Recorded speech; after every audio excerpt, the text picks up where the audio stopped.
수세기 동안 유럽은 램프 없는 밤에서 오는 어둠뿐만 아니라 죽음보다 죄를 더 두려워하는 인간의 마음에서 비롯된 어둠 속에서 살았습니다.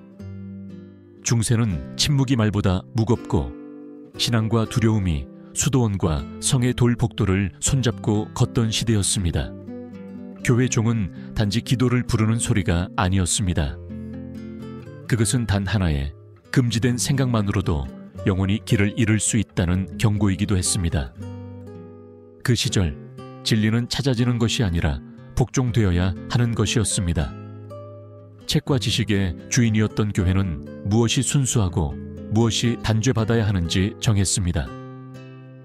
설교단에서는 영원한 불과 신의 심판에 대해 이야기했고, 거리에서는 사람들이 마녀, 이단자, 반역자의 이름을 속삭였습니다. 교리 밖에 어떤 의심이나 호기심도 신에 대한 배신으로 간주될 수 있었습니다. 억압과 참회의 분위기 속에서 중세 세계에서 가장 두려운 도구들이 나타났습니다. 그것들은 단순한 물리적 도구가 아니라 영혼을 복종시키기 위해 육체를 지배하려던 권력의 상징이었습니다. 그중 하나는 미스터리, 과장, 공포에 쌓여 연대기에서 두드러집니다. 바로 고문의 배라고 불리는 것입니다. 그 형태는 기만적으로 단순했다고 합니다. 과일을 모방한 금속 물체로 유혹과 처벌의 상징이 동시였습니다. 일부 연대기 작가들은 이것이 죄인들을 정화하기 위해 만들어졌다고 주장했고, 다른 이들은 피 한 방울 흘리지 않고 굴욕을 주기 위해 발명되었다고 했습니다. 분명한 것은 고문의 배가 전설이 되었다는 것입니다.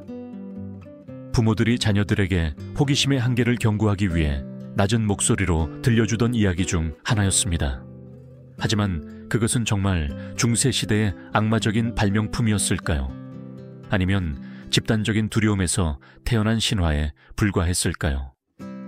흥미로운 점은 그 물리적 존재가 역사가들 사이에서 여전히 논쟁 중임에도 불구하고 그 상징적 힘은 결코 사라지지 않았다는 것입니다. 그것은 이해하지 못하는 것을 통제하고 두려워하는 것을 처벌하려는 인간의 욕구를 나타냅니다. 여러 면에서 그 시대의 공포는 지하 감옥에 있다기보다는 고통이 구원의 대가라고 믿었던 사람들의 마음에 있었습니다. 돌벽은 육체를 가둘 수 있었지만 영혼을 가둔 것은 바로 생각이었습니다. 수도원에서는 고통이 정화의 한 형태로 여겨졌습니다. 마을에서는 소문이 몇 시간 만에 한 사람의 삶을 파괴할 수 있었습니다.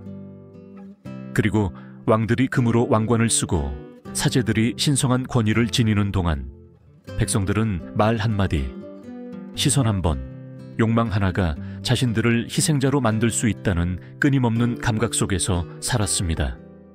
모든 물건, 모든 의식, 모든 상징은 증거 또는 비난으로 간주될 수 있었습니다. 따라서 고문의 배는 단순히 유물이 아니었습니다. 그것은 시대의 거울이었습니다. 두려움을 먹고 그것을 신성함으로 포장한 사회의 은유였습니다. 그것을 언급하는 사람들은 그 이름 자체가 불행을 불러올 수 있는 것처럼 낮은 목소리로 말했습니다. 사원의 그림자와 성의 지하에서 백성들의 상상력은 그 신화를 만들어냈습니다.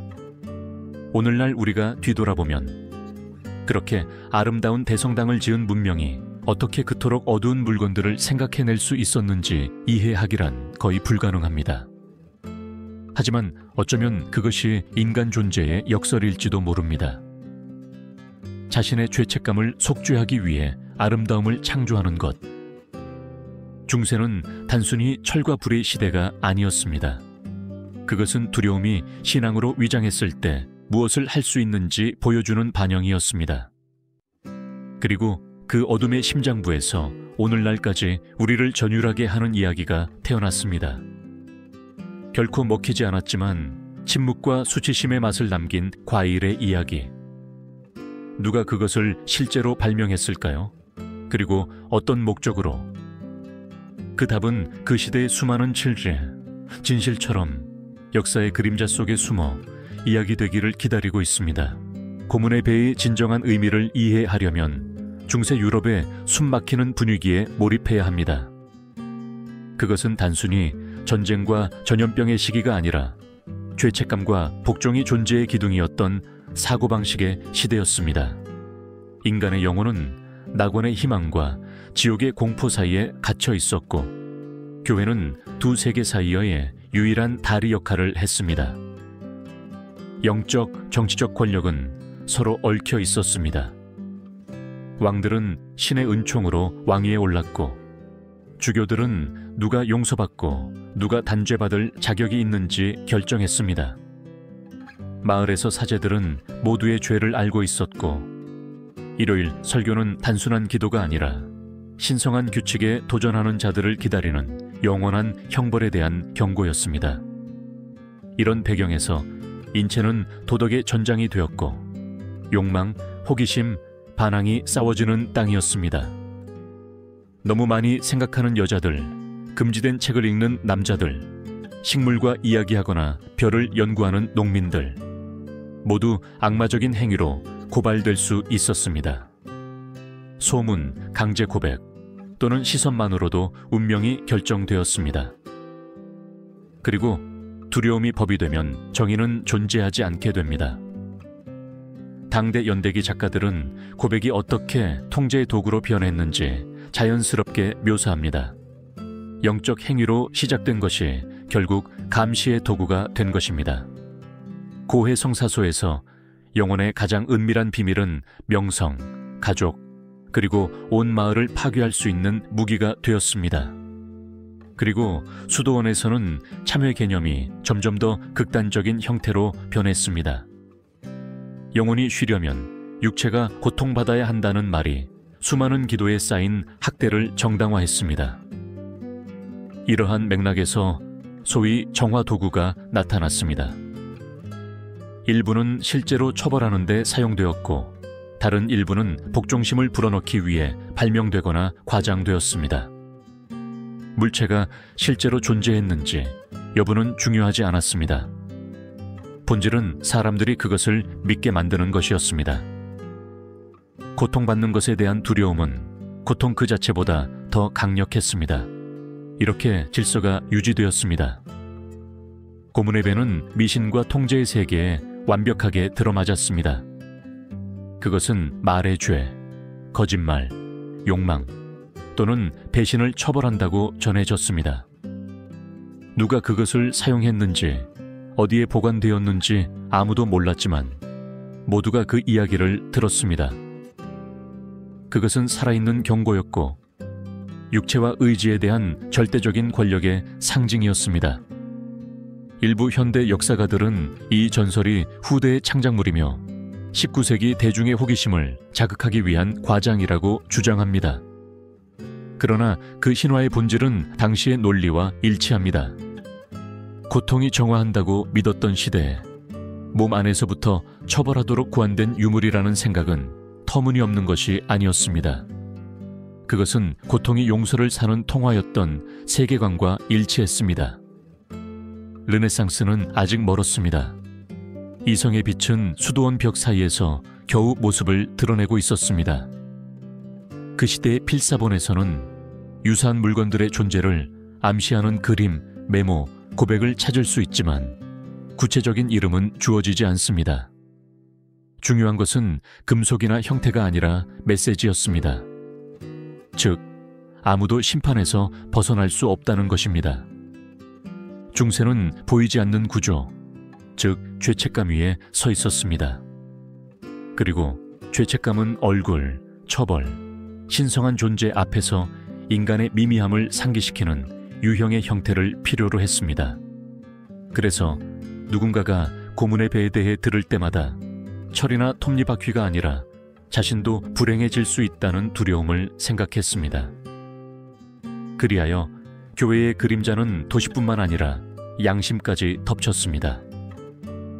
그리고 그 그림자 아래에서 어떤 도구보다 더 위험한 사상이 탄생했습니다. 즉, 고통이 속죄할 수 있다는 믿음이었습니다. 다양한 얼굴로 오늘날까지 살아있는 생각입니다.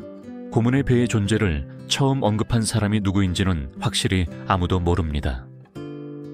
15세기에 라틴어로 쓰여 프랑스 수도원에 보관된 일부 필사본들은 프루크투스 페루스, 죄를 안에서부터 처벌하기 위한 철로 된 과일에 대해 이야기합니다. 16세기의 다른 이탈리아 문헌들은 그것을 페라디 수플리치오라고 부르며 독일에서는 빌네 델 부세, 즉 참회의 배로 알려졌습니다. 각 언어에서 같은 이미지가 반복됩니다. 양분을 주지 않고 오히려 단죄하는 과일. 묘사는 다양하지만 공통된 본질을 공유합니다. 그 물건은 금속배 모양으로 여러 조각으로 나뉘어 있었고 천천히 열릴 수 있도록 내부 장치가 있었다고 전해집니다. 피나 명시적인 폭력에 대한 언급은 없었으며 수치심을 처벌로 침묵을 탄원으로 바꾸는 과정에 대한 이야기만 있었습니다.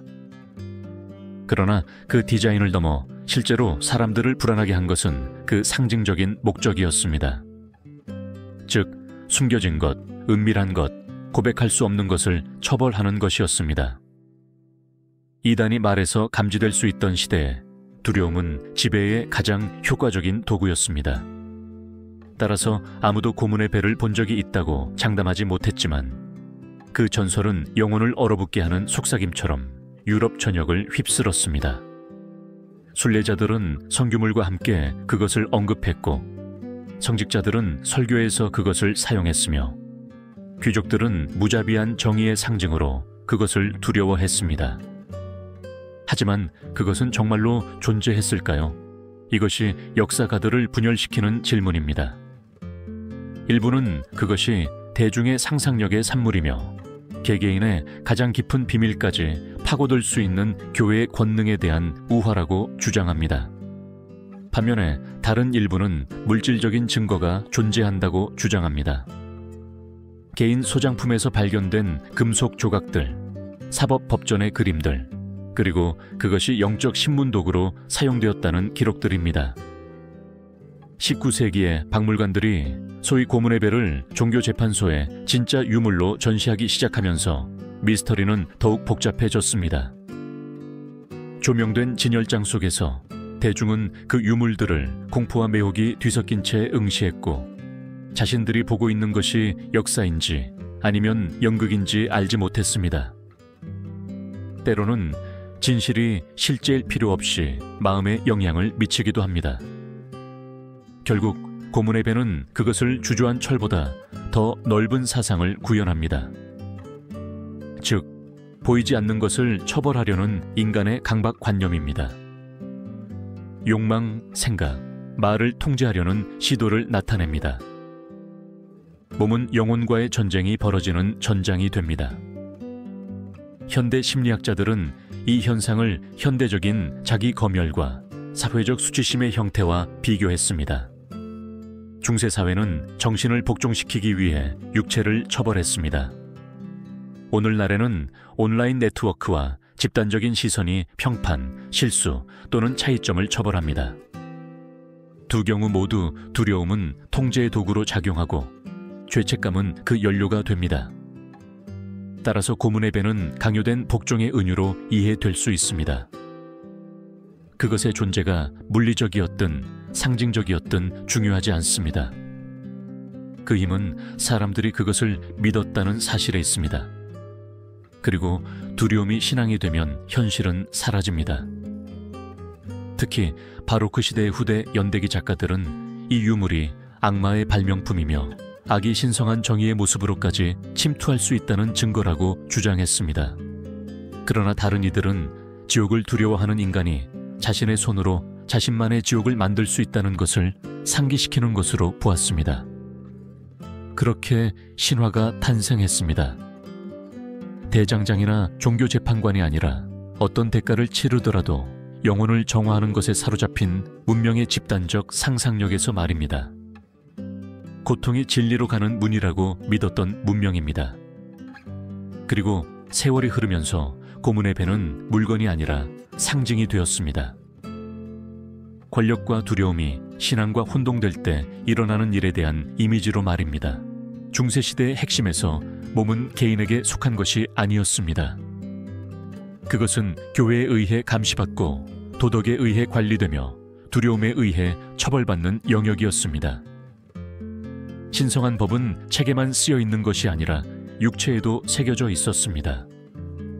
통제되지 않는 모든 욕망, 금지된 모든 생각은 정화되어야 할 보이지 않는 얼룩을 남긴다고 믿었습니다. 그렇게 가장 위험한 사상이 탄생했습니다. 즉, 고통이 속죄할 수 있다는 사상이었습니다. 수도원에서는 수도승들이 영적 완벽함을 찾아 피를 흘릴 때까지 스스로를 채찍질했습니다. 마을에서는 참여자들이 맨발로 거리를 걸으며 종종 자신들이 저지르지 않았다고 기억하는 죄에 대해 용서를 구하며 나무 십자가를 짊어졌습니다. 죄책감은 숨쉬듯 전해지고 유전되며 요람에서부터 가르쳐졌습니다. 너무 많이 우는 아이는 하나님이 내 말을 듣고 계시다는 경고를 받았습니다. 허용된 것 이상을 갈망하는 성인은 몸은 악마의 문이다 라는 말을 상기시켰습니다. 영혼의 반영으로서의 이러한 신체 통제는 고문의 배와 같은 도구들이 정의의 상징이 될 수 있도록 했습니다. 실제로 사용되었는지 여부는 중요하지 않았습니다. 중요한 것은 그것이 사생활에 대한 권력의 승리를 나타냈다는 것입니다. 그것은 오늘날에도 울려 퍼지는 사상의 발현이었습니다. 즉, 당신의 수치심을 지배하는 자가 당신의 의지를 지배한다는 것입니다. 종교 재판관들은 소리 지를 필요가 없었습니다. 물건을 보여주거나 그 이름을 말하는 것만으로 충분했습니다. 두려움이 나머지를 처리했습니다. 왜냐하면 구원이 복종에 달려있는 사회에서 단순히 불순하다는 생각 자체가 이미 단죄였기 때문입니다. 미셸 푸코와 같은 후대의 철학자들은 이 현상을 징벌적 권력의 탄생으로 해석했습니다. 즉, 기관들이 육체를 묶는 것보다 정신을 통제하는 것이 더 효과적이라는 것을 깨달은 순간이었습니다. 신체적 처벌은 도덕적 스펙터클, 다른 사람들을 위한 교훈으로 변모했습니다. 그리고 고문의 배는 그 모호한 형태와 숨겨진 목적으로 두려움에 교육하게 완벽하게 들어맞았습니다. 하지만 철과 신화 뒤에는 더 깊은 진실이 숨어 있었습니다. 여성의 몸은 이러한 통제의 가장 흔한 표적이었습니다. 여성은 유혹, 영혼의 취약성, 죄의 가능성을 상징했습니다. 그래서 많은 이야기에서 고문의 배는 여성 육체의 정화와 연관되어 있습니다. 마치 사회가 가장 갈망하는 것을 처벌해야 하는 것처럼 말입니다. 인간적이면서도 영원한 모순입니다. 이런 의미에서 그 물건은 더 오래된 투쟁의 거울이 됩니다. 욕망과 죄책감 사이의 싸움입니다. 각 시대마다 다른 이름으로 같은 드라마가 반복됩니다. 어제는 고문의 배였고 오늘은 판단하는 시선, 억압하는 규범, 단죄하는 말입니다. 형태는 변하지만 의도는 지속됩니다. 통제를 벗어나는 것을 길들이는 것입니다. 그러나 그토록 많은 억압 속에서도 다르게 생각하려 했던 사람들이 있었습니다. 철학자, 연금술사, 치유사, 예술가들은 고통이 진리로 가는 유일한 길이라는 생각에 의문을 제기하기 시작했습니다. 일부는 몸이 영혼의 적이 아니라 가장 순수한 도구라고 주장했습니다. 처벌하기보다 이해해야 한다고 말입니다. 이 침묵의 이단은 인간에 대한 새로운 비전의 씨앗을 심었습니다. 그러나 그 당시 그렇게 생각하는 것은 신성한 질서에 도전하는 것과 같았습니다. 그래서 많은 남녀들이 침묵당했고 그들의 이름은 지워졌으며 그들의 작품은 파괴되었습니다. 권력은 폭력을 두려워하지 않습니다. 의심을 두려워합니다. 따라서 고문의 배는 단순한 중세 유물 이상의 것을 상징합니다. 그것은 신앙과 처벌을 혼동하고 순수함과 복종을 혼동한 문명의 은유입니다. 두려움을 미덕으로 만들 때 인류가 치르는 대가를 나타냅니다. 오늘날 박물관이나 책에서 그 물건을 볼 때 우리는 단순히 부식된 금속만 보는 것이 아닙니다. 우리는 영원히 빛나기 위해 육체가 불타야 한다고 믿었던 시대의 반영을 봅니다. 멀리 떨어진 시대지만 두려움이 연민을 이길 때마다 우리 안에서 여전히 숨쉬고 있는 시대입니다. 수세기 동안 고문의 배는 역사와 전설 사이에 불확실한 영토에 존재해 왔습니다. 일부는 종교재판소의 어두운 법정에서 실제로 사용되었다고 주장하고, 다른 일부는 19세기의 병적인 상상력 외에는 결코 존재하지 않았다고 말합니다. 그러나 그것을 불멸하게 만드는 것은 재료가 아니라 그 상징적인 힘입니다. 즉, 정의를 정화와 신앙을 두려움과 혼동했던 시대의 메아리입니다. 고문의 배에 대한 최초의 증언은 17세기와 18세기의 희귀품 컬렉션에서 나타납니다. 학자들이 유럽을 여행하며 기형 해골, 선규물, 성인의 뼈 등 희귀한 물건들을 수집하던 시기였습니다.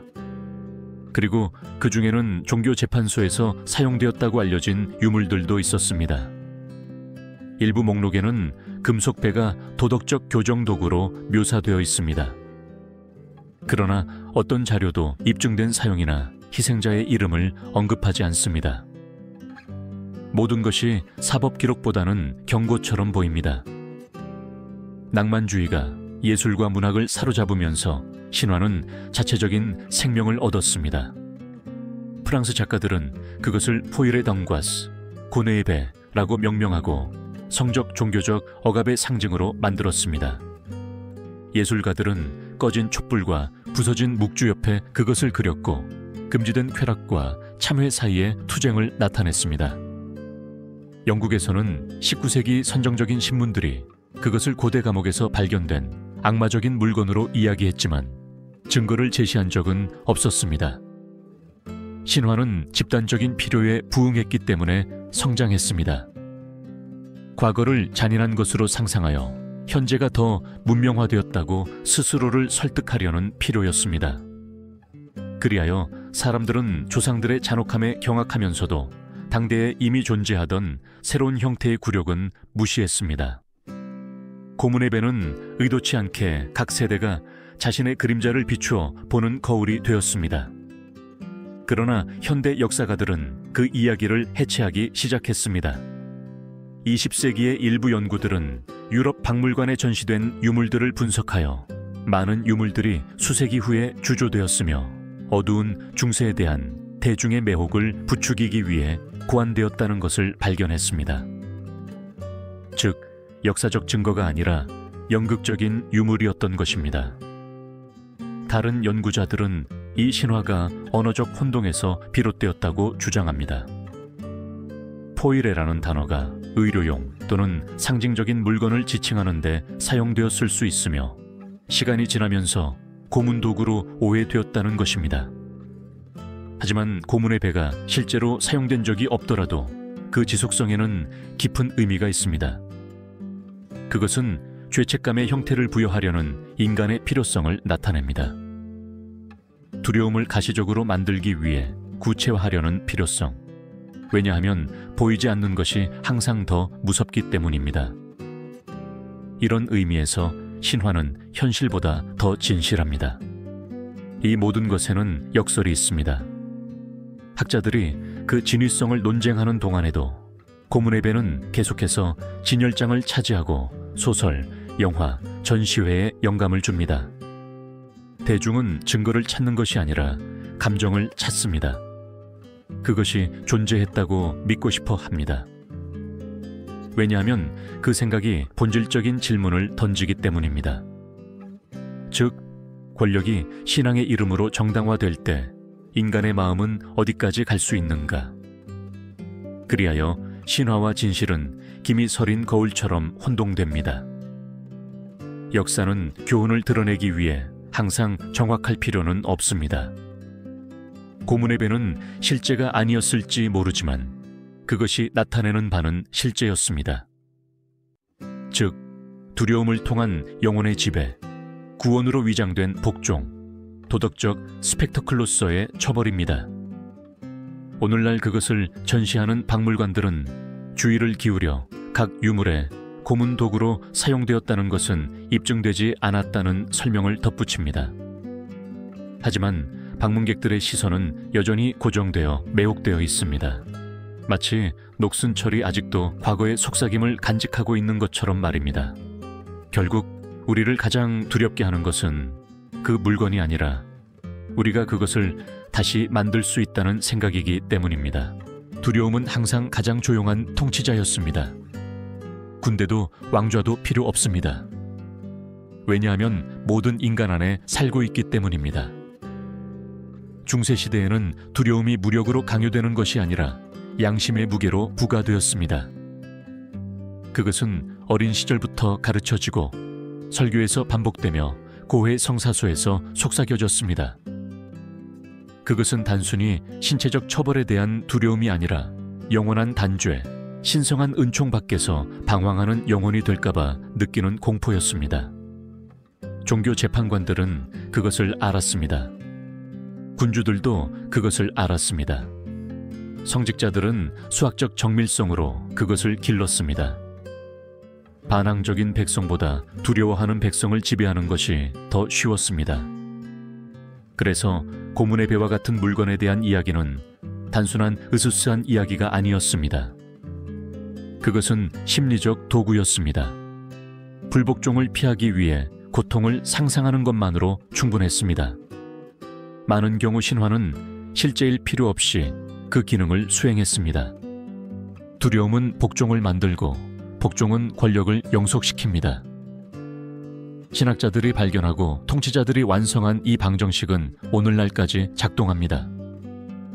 몸은 자유로워질 수 있지만 사슬에 묶인 마음은 간수가 없어도 계속 복종합니다. 현대 심리학자들은 이 현상을 매혹적으로 분석했습니다. 오랜 시간 지속된 두려움은 습관이 되고 습관은 믿음으로 변합니다. 이것이 왜 여러 세대가 도덕적 감시 아래 사는 것을 의문 없이 받아들였는지 설명합니다. 처벌이 보호로 제시될 때 복종은 신앙의 한 형태가 됩니다.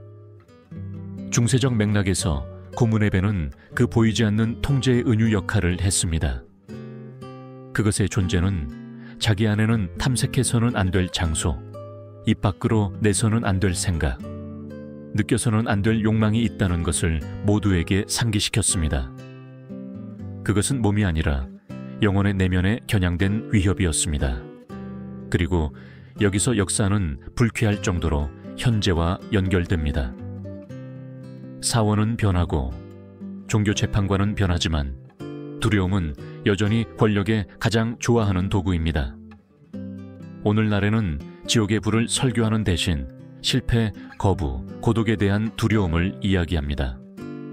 소셜미디어, 기관, 완벽주의 문화는 동일한 메시지를 변장하여 반복합니다. 복종하고 적응하고 다르게 생각하지 마라. 신체적 처벌은 상징적 처벌로 대체되었습니다. 시선, 소문, 대중적 비난은 어떤 철제 도구보다 빠르게 삶을 파괴할 수 있습니다. 동일한 메커니즘이지만 더 정교해졌을 뿐입니다. 고문의 배 대신 수치심이 클릭 속도로 증폭되는 디지털 감옥이 존재합니다. 하지만 두려움이 노예화할 수 있다면 그것은 또한 드러낼 수도 있습니다. 왜냐하면 그것을 명확하게 관찰하는 사람은 두려움의 진정한 힘이 그 보이지 않음에 있다는 것을 이해하기 때문입니다. 고문의 배는 상처를 주기 때문에 지배한 것이 아니라 아무도 그것을 의심할 엄두를 내지 못했기 때문에 지배했습니다. 많은 우리의 믿음도 마찬가지입니다. 우리가 계속 두려워하기 때문에 실제입니다. 그리하여 중세 신화는 현대적인 교훈이 됩니다. 인간은 계속해서 속죄를 찾고 심판을 두려워하며 존재하지 않는 목소리에 복종합니다. 역사는 무대를 바꾸지만 대본은 바꾸지 않습니다. 그리고 어쩌면 그것이 가장 어두운 가르침일지도 모릅니다. 즉, 두려움은 사슬이 끊어질 때 사라지는 것이 아니라 정면으로 마주할 때 사라진다는 것입니다. 그때까지는 계속해서 스스로를 재창조하고 새로운 형태를 취하며 권력의 그림자 속에서 속삭일 것입니다. 고문의 배는 더 이상 박물관에 없습니다. 그것은 우리가 두려움 때문에 침묵할 때마다, 생각하기보다 복종하기를 택할 때마다 우리 마음에 있습니다. 과거는 결코 완전히 사라지지 않습니다. 그것은 상징, 이야기, 시간의 흐름을 견뎌낸 미신 속에 숨어 남아 있습니다. 고문의 배도 마찬가지입니다. 물질적 존재는 불확실하지만 문화적 흔적은 부인할 수 없습니다. 그것은 신앙과 권력의 가장 어두운 한계를 상기시키는 것으로 박물관, 영화, 소설, 전시회에 계속해서 나타납니다. 일부 유럽 박물관, 특히 프랑스, 이탈리아, 독일에서는 여전히 고문의 배의 변형된 형태가 조용한 진열장 뒤에 전시되어 있습니다. 방문객들은 조상들의 두려움에 대한 유형적인 메아리를 응시하는 것처럼 공포와 매혹이 뒤섞인 채 그것을 바라봅니다. 그 유물들이 진품인지 복제품인지 확실히 말할 수 있는 사람은 아무도 없지만 심리적 효과는 동일합니다. 녹슨 철은 각자가 자신의 두려움을 비추어 보는 거울이 됩니다. 예술에서 이 신화는 새로운 표현 방식을 찾았습니다. 19세기 화가들은 그것을 도덕적 억압을 나타내는 데 사용했고, 작가들은 그것을 종교적 위선과 권력 남용의 상징으로 만들었습니다. 현대 영화에서는 그 이미지가 세대에서 세대로 반복되는 트라우마, 즉 유전된 두려움, 전해진 죄책감, 학습된 복종의 우화로 재해석되었습니다. 하지만 고문의 배는 일상 언어 속에서도 살아있습니다. 두려움을 심다 또는 고통으로 정화하다 와 같은 표현들은 그것을 낳은 동일한 중세 논리에 뿌리를 두고 있습니다. 사회가 질서를 유지하기 위해 두려움을 사용할 때마다 과거의 그림자는 현재 위로 다시 드리워집니다. 집단 기억은 잊지 않습니다. 인간은 반복하지 않기 위해 자신이 무엇을 할 수 있었는지 기억할 필요가 있습니다. 그래서 박물관은 단순히 물건을 보여주는 것이 아닙니다. 경고를 보여줍니다. 고문의 배는 겁을 주기 위해 있는 것이 아니라 정의와 잔인함, 신앙과 조작 사이에 미묘한 경계를 상기시키기 위해 있습니다. 그럼에도 불구하고 우리가 그 공포에 계속 매혹되는 방식에는 뭔가 불안한 점이 있습니다. 아마도 근본적으로 우리는 그 안에서 우리 자신의 일부를 인식하기 때문일 것입니다.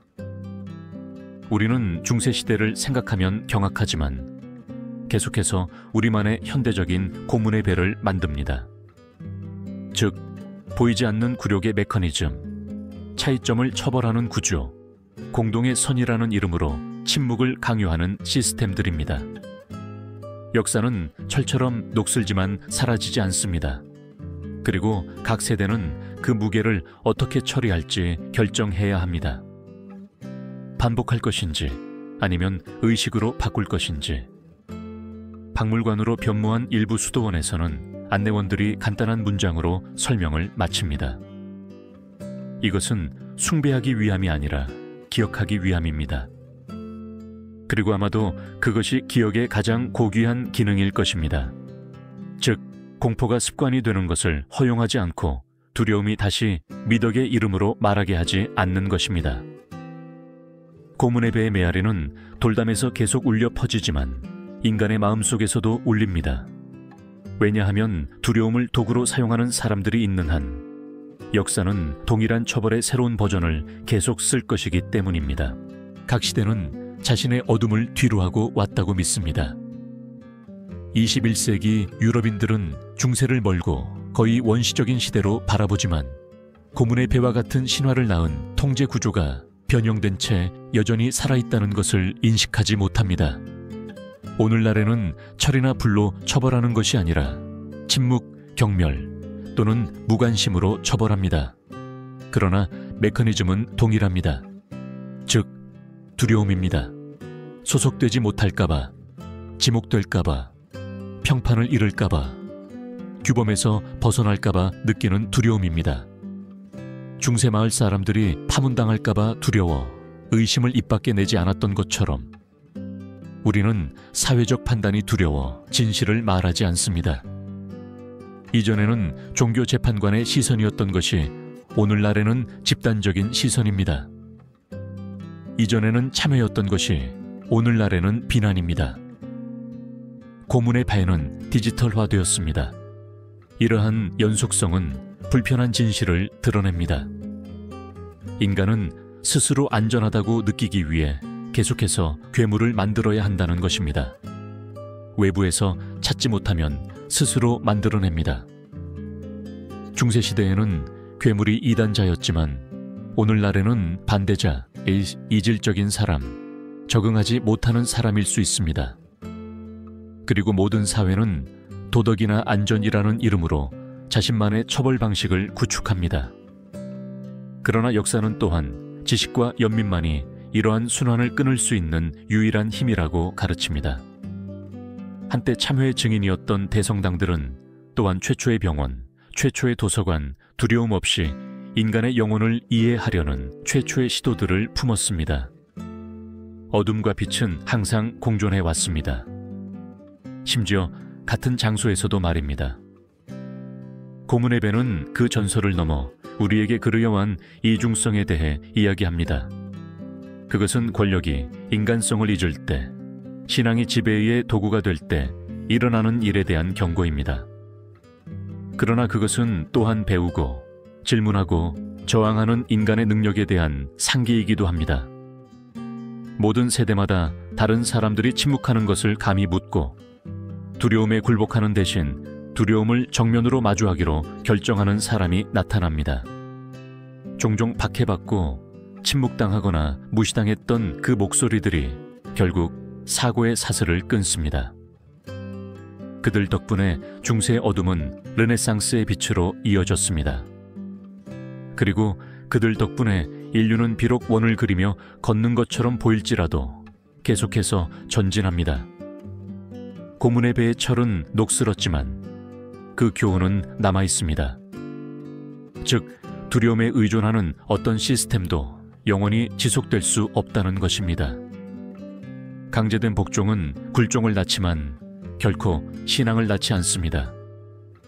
침묵을 낳지만 결코 평화를 낳지 않습니다. 진정한 속죄는 처벌에서 나오는 것이 아니라 이해에서 나옵니다.